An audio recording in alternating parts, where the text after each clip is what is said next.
Your presence makes these stories worth sharing, and we've got an intriguing one for you. Let's get started.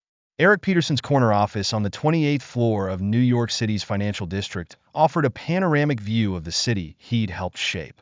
15 years of structural engineering had taught him to spot irregularities, and lately, the foundation of his life showed concerning cracks.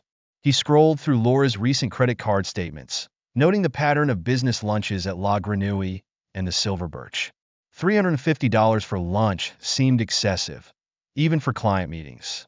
Laura had always been careful with expenses before, documenting every client interaction meticulously for her PR firm's records. Mr. Peterson? His assistant's voice crackled through the intercom. The contractors from the Hudson Yards site are here. Send them in. Eric minimized the browser window, his expression neutral as three men entered, led by Adam Lewis, their foreman. About the support beams, Lewis began, shuffling papers nervously. We've had to make some adjustments to the original plans.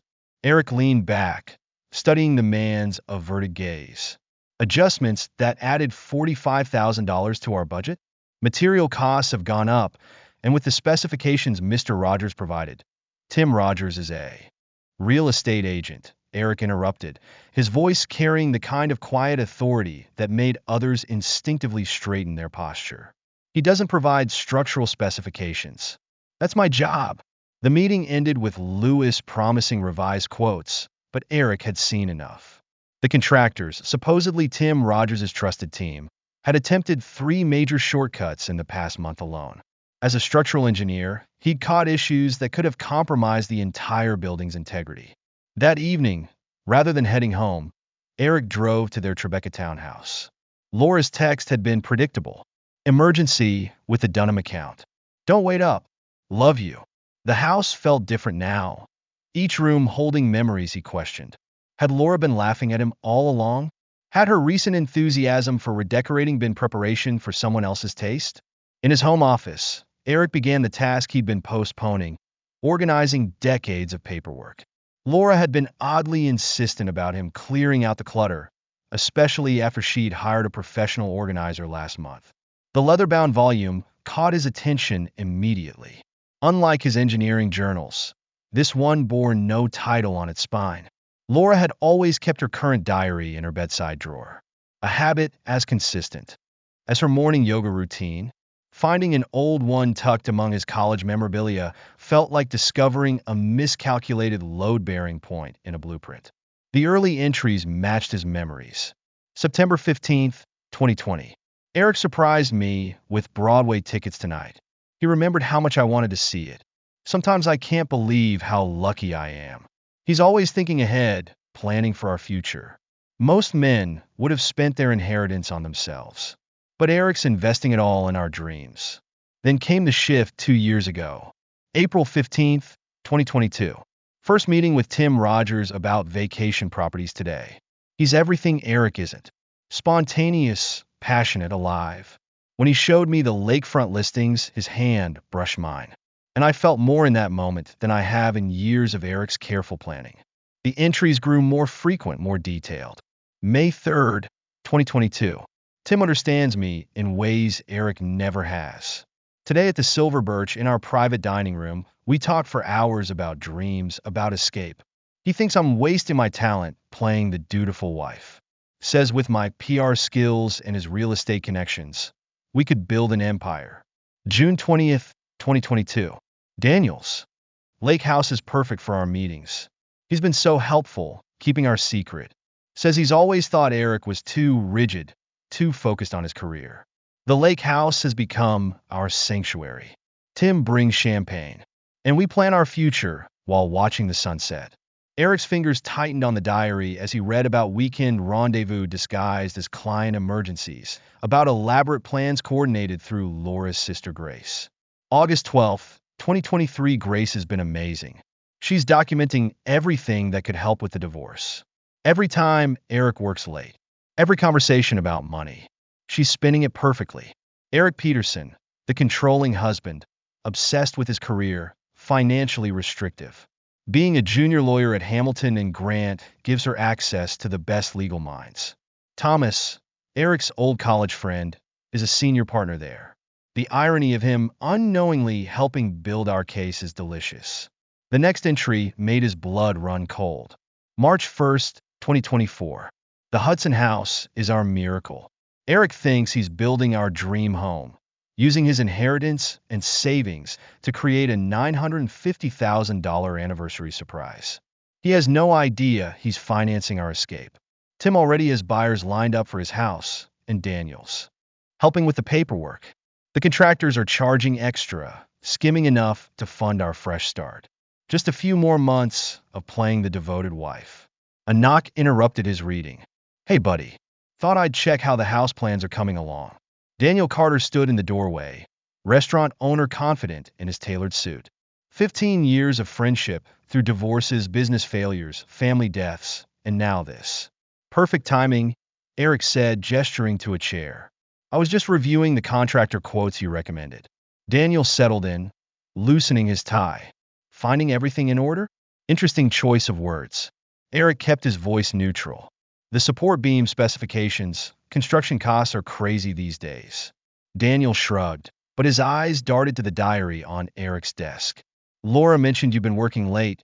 Thought you might need a break. The lake house is always open to you." "How generous." Eric allowed a slight pause. "It's been getting a lot of use lately, I hear." A flicker of tension crossed Daniel's face. "Regular maintenance. You know how old properties are." "I do."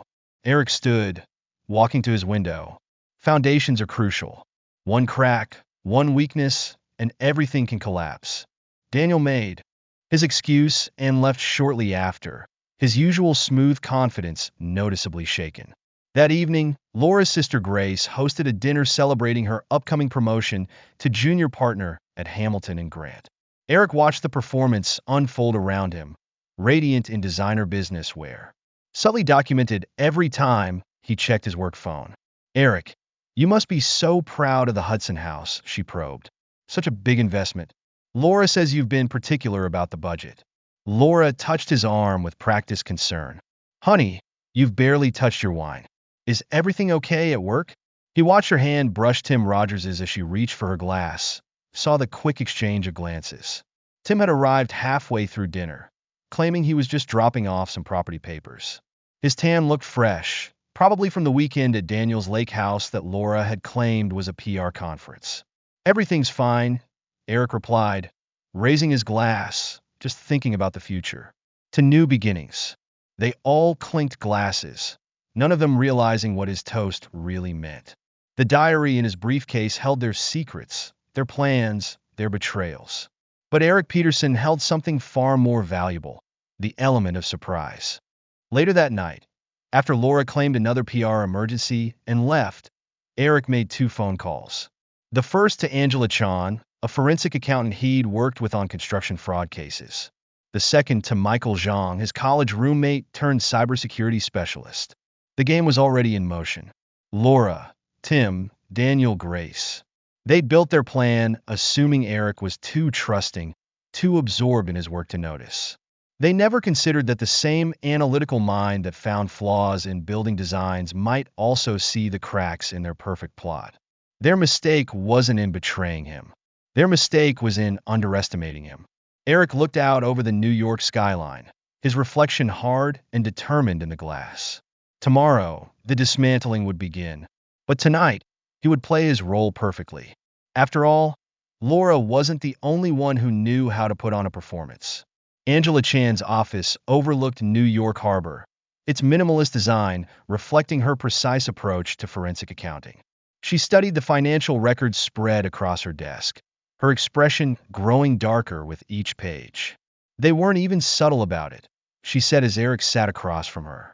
"Your wife's been siphoning money through a series of transactions disguised as PR firm expenses.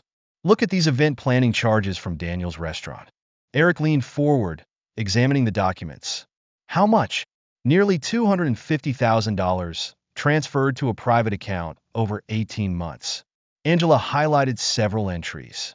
She used Daniel's restaurant as a front. Every corporate event was just a way to move money.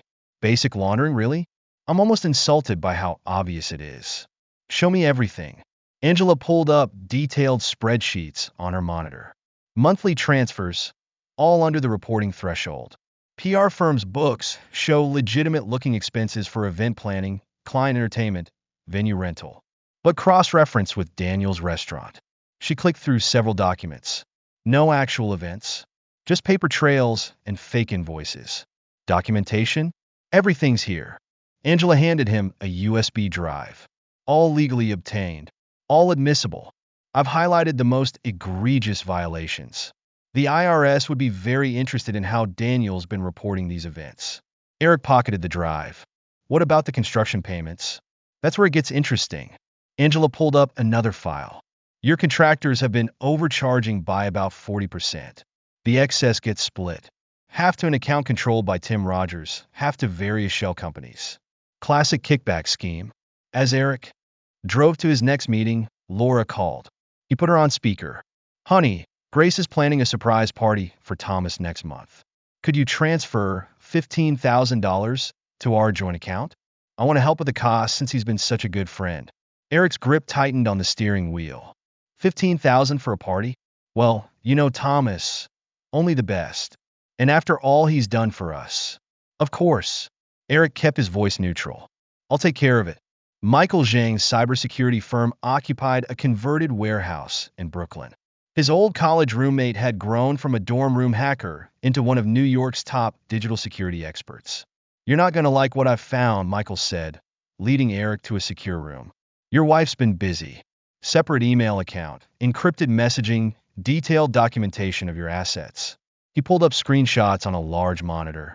She's been sharing everything with Tim, bank statements, investment portfolios, property valuations. They've got spreadsheets tracking your work schedule, travel patterns, even your gym routine. Show me. Michael opened various files. It's all here. Emails, messages, shared documents. They've been planning this for nearly 2 years. Laura's been photographing financial documents, sending them to Tim through encrypted channels. What about Grace's involvement? That's the real prize. Michael pulled up another folder. Found these in Laura's cloud storage. Grace has been building a case against you for months. Look at these incident reports.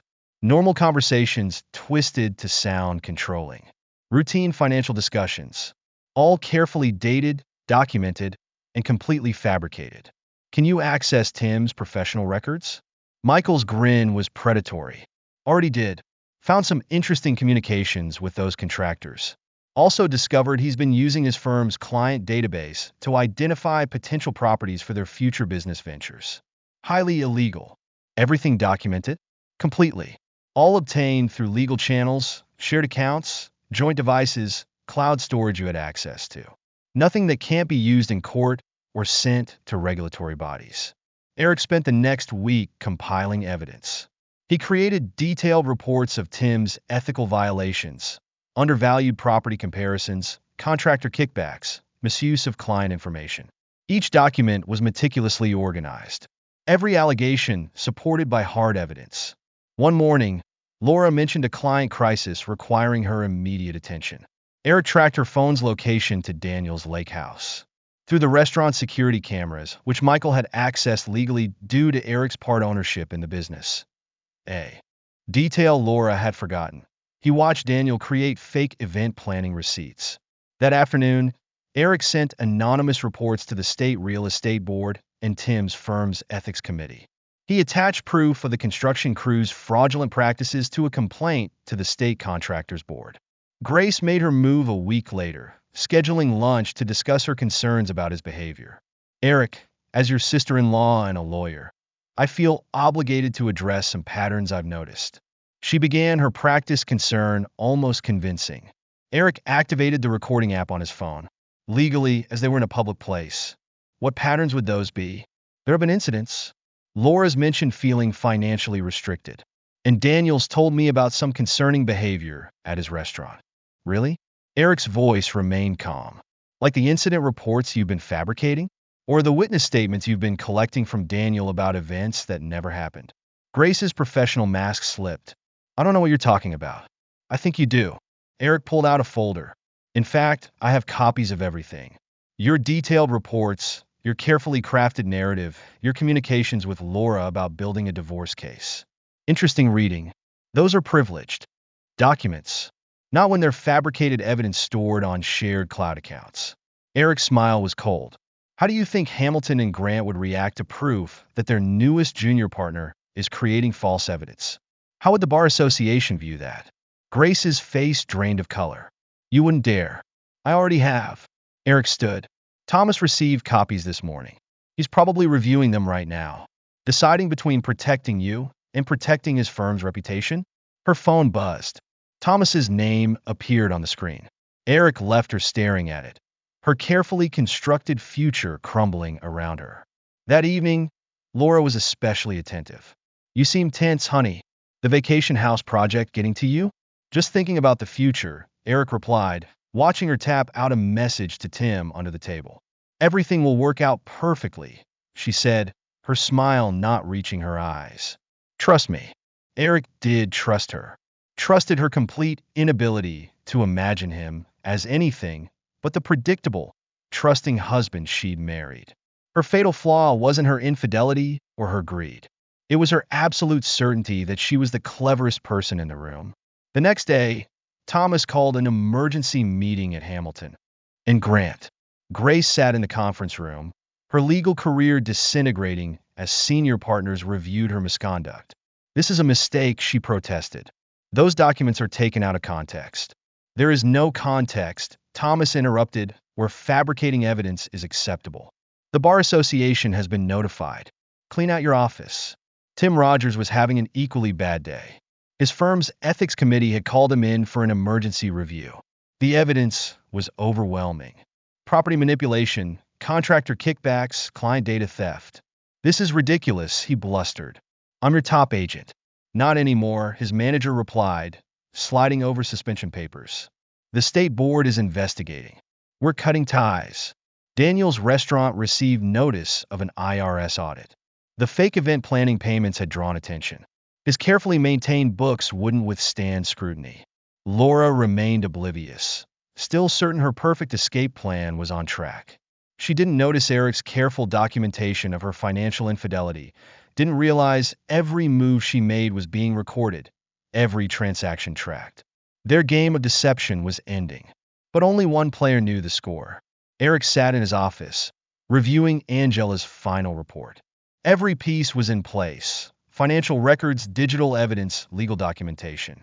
Laura and her conspirators had built their plan, assuming he was too trusting to notice, too conventional to act. They never considered that the same mind that found flaws in building designs might also see the weaknesses in their scheme. Their mistake wasn't just betrayal. Their mistake was underestimating the man they'd betrayed. Eric closed the report and picked up his phone. It was time for the final phase. Laura wanted an escape plan? He'd give her one, just not the one she expected. The dismantling was complete. Now came the execution. Eric Peterson sat in his lawyer's office, Richard Holbrook's corner suite, offering a view of New York City's financial district where this all began. The morning sun glinted off surrounding buildings as they reviewed the final documents. Everything's in place, Richard said, spreading papers across his mahogany desk. The timing has to be perfect. Walk me through it again. Richard pulled up several documents on his monitor. Your protected assets are secured. The trust your grandfather set up is ironclad. Laura can't touch it. We've documented every instance of financial infidelity, including the $250,000 she siphoned through Daniel's restaurant. The vacation property? Wei Lin is ready. His investment firm specializes in quick, discreet real estate acquisitions. The paperwork's prepared. Once you give the word, we can close within hours. Eric nodded. And the foundation? Articles of incorporation are filed. The Phoenix Foundation, supporting survivors of financial infidelity. The press release is ready, emphasizing the anonymous donor's personal experience with spousal betrayal and financial fraud. Local media is already interested. They love these human interest stories. Richard pulled out another folder. The divorce papers are prepared. Want to review the note again? No need. Eric stood, straightening his suit. Time to end this. The next morning, Eric met Wei Lin at the property registration office.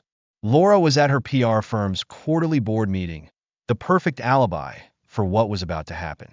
Mr. Peterson, Wei's handshake was firm, his smile knowing. The funds are ready for transfer. My clients appreciate discreet transactions.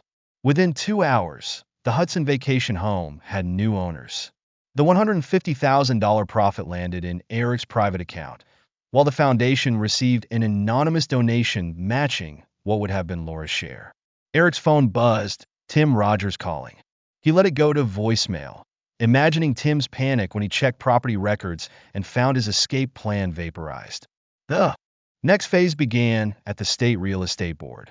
Eric watched from across the street as Tim emerged from their offices, face ashen. His firm had already cut ties, their reputation in New York's luxury market too valuable to risk.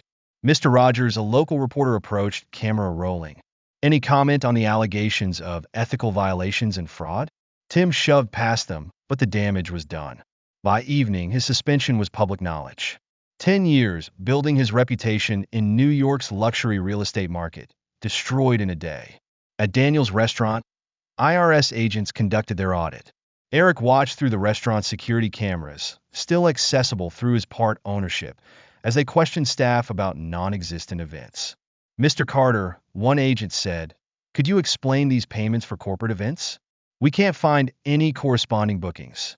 Daniel's usual smooth confidence crumbled. There must be some mistake.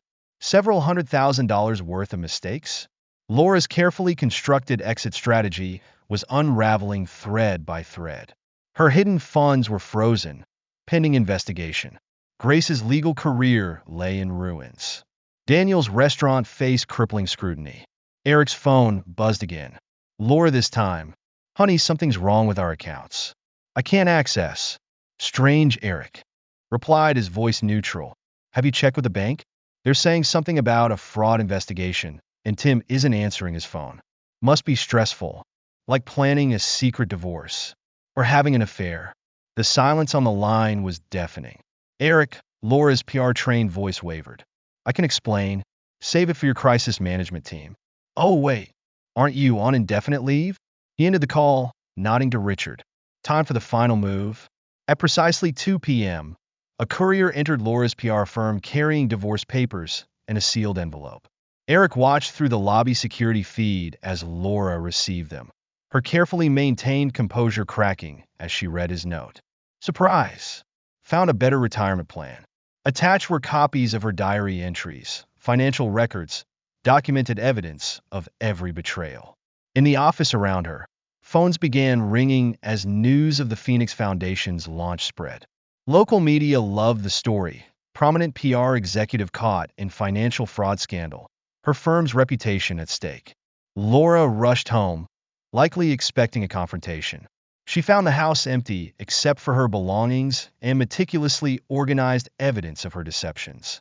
Every drawer, every shelf held proof of another betrayal. Bank statements showing her hidden accounts, photos from Daniel's lake house, emails with Tim planning their escape. Eric watched from his hotel suite as Laura emerged from their house hours later. Mascara streaked down her face. His phone began ringing, first Laura, then Tim, then Daniel.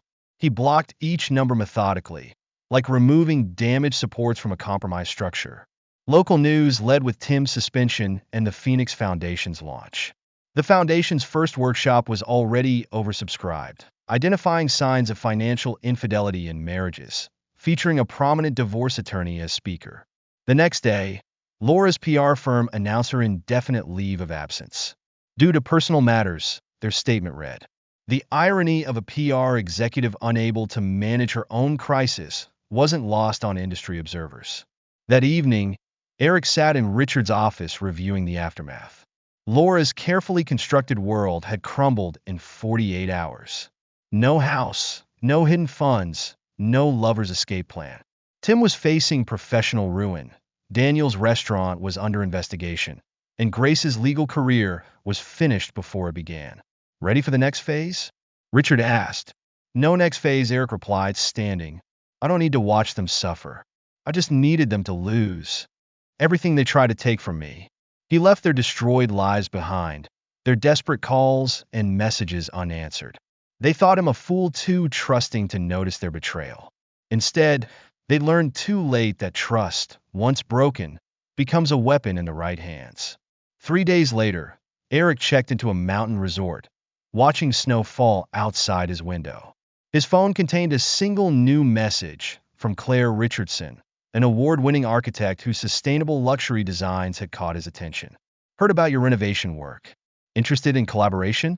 Eric smiled, but didn't respond immediately. He had time now. Time to build something new, something better from the ruins of betrayal. After all, the best revenge wasn't just destroying the old, but creating something stronger in its place. The diary sat in his safe, no longer a record of betrayal, but a reminder that endings are just new beginnings in disguise. Laura, Tim, Daniel. They gambled everything on his blind trust and lost everything to his calculated justice.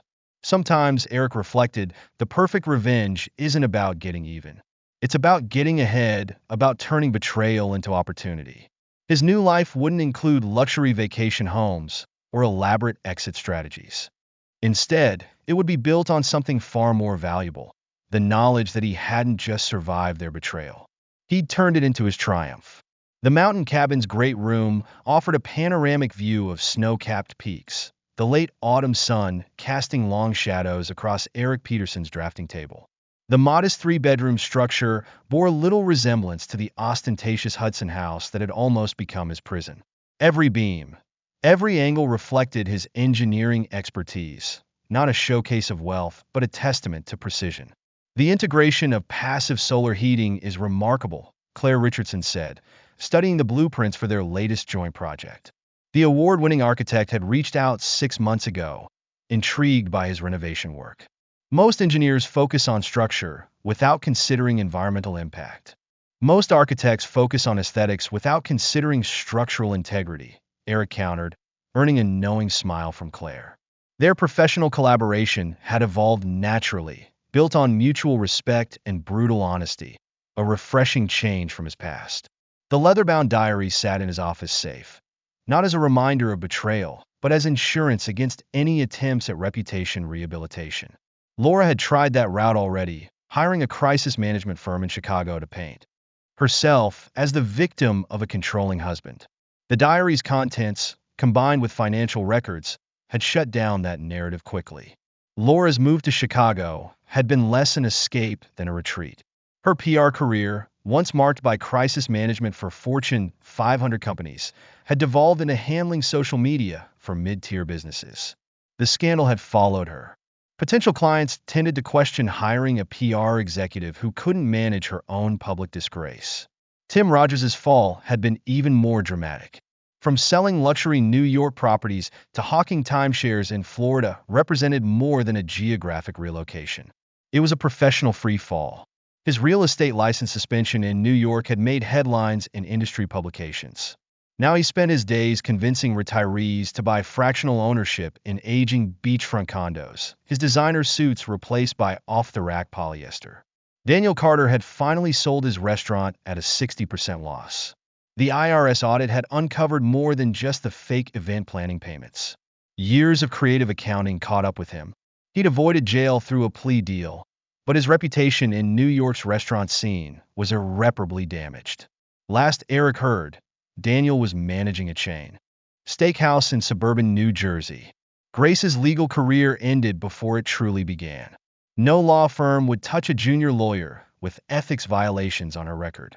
The State Bar Association censure ensured she'd never practice law in New York. She'd moved back to their parents' house in Connecticut, working as a paralegal in a small-town practice, a far cry from her Hamilton and Grant ambitions. Thomas, after reporting Grace's misconduct, had been made senior managing partner at Hamilton and Grant. His choice of professional integrity over personal loyalty enhanced his reputation. He and Eric still met for occasional lunches, their friendship stronger for having weathered the storm together. Angela Chan had expanded her forensic accounting practice, using the case as a teaching example for her staff. The complexity of Laura's financial maneuvers, while ultimately amateurish, provided excellent training material. She'd even spoken at the Phoenix Foundation's workshop explaining how to spot signs of financial infidelity. Michael Zhang's cybersecurity firm landed several high-profile contracts after their handling of the digital evidence. His meticulous documentation of Laura and Tim's electronic communications became a case study in legal electronic discovery. He'd recently opened a New York office, with Eric as one of his first clients. The Phoenix Foundation had exceeded expectations. Their workshops on identifying financial infidelity and spousal fraud drew attendees from across New England. Eric's anonymous donation had grown through additional contributions, funding research into patterns of financial deception in marriages. The foundation's work had already helped several families identify and stop similar schemes before they developed fully. The contractors who had participated in Tim's kickback scheme faced their own reckonings. The state board's investigation led to multiple license revocations. The construction industry's tight-knit nature ensured their reputation followed them, making it nearly impossible to find work in New England. Eric's collaboration with Claire had produced 3 successful projects, each showcasing their shared commitment to sustainable luxury design. Their professional relationship evolved gradually into something more personal, built on a foundation of transparency and shared values. Unlike Laura's calculated affection, Claire's straightforward nature found beauty in honesty rather than manipulation. The mountain cabin, though smaller than the Hudson house, offered something far more valuable: peace. Its mortgage-free status reflected Eric's new philosophy. True security came not from elaborate escape plans or hidden accounts, but from building something solid and sustainable. Looking out over the valley below, Eric reflected on the past year's transformations. Laura, Tim, Grace, and Daniel had gambled everything on their perfect escape plan, certain their victim was too trusting to fight back. Instead, their betrayal had freed him. While they scattered across the country, trying to rebuild shattered lives and ruined reputations, he'd built something new, a life anchored in honesty rather than deception. The diary remained in his safe, its pages a reminder that sometimes endings are disguised beginnings. He'd not only survived their betrayal, but had turned it into a foundation for something stronger. His new life wasn't built on escape plans or hidden agendas. Instead, it rested on something far more valuable: the knowledge that the best revenge isn't about destruction, but about creation. From his cabin's deck, the horizon stretched endlessly clear, unmarred by lies or manipulation. He learned that true wealth wasn't measured in square footage or account balances, but in the ability to sleep soundly, unburdened by deception. Laura and her conspirators had tried to steal his retirement dream. Instead, they'd given him something priceless: a chance to build a better one.